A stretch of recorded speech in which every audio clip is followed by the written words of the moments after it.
আমার ভাইরা, উহুদ যুদ্ধের পরে মদিনার পল্লী থেকে একজন সাহাবী এসে বলছেন, ইয়া রাসূলুল্লাহ, এই যুদ্ধের মধ্যে একজন লোক আছে, আমার স্বামী, যার উপর গোসল ফরজ ছিল, স্ত্রী সহবাস করেছে, কিন্তু কে যেন ঘোষণা দিল কুতিলা মুহাম্মদ।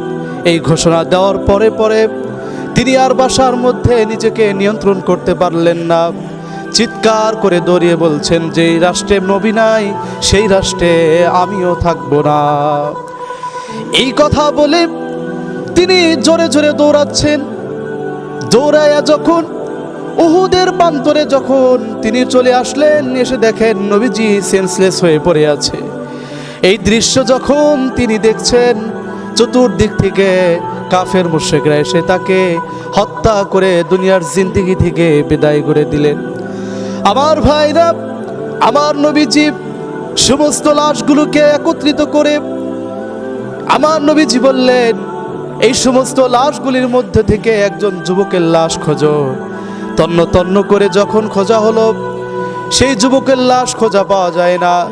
জানাজার হওয়ার পরে আমার নবীজি যখন সমস্ত লাশগুলিকে দেখতে গেলেন, এর মধ্যে থেকে একজন ব্যক্তির চুল থেকে টপ টপ করে পানি পড়ছে।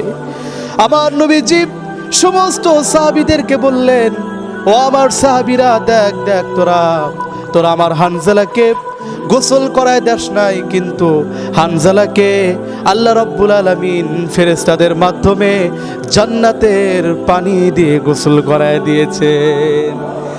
আমার ভাইরা, এই কথা বলার পরে আমার নবীজি বলছেন, স্বয়ং জিবরাইল আমাকে নিজে এসে বলছেন, ইয়া রাসূলুল্লাহ, আপনি চিন্তা করবেন না, সম্মানিত ফেরেশতারা হযরতে হানজালাকে জান্নাতের পানি দিয়ে তাকে গোসল করিয়ে পবিত্র করে দিয়েছে।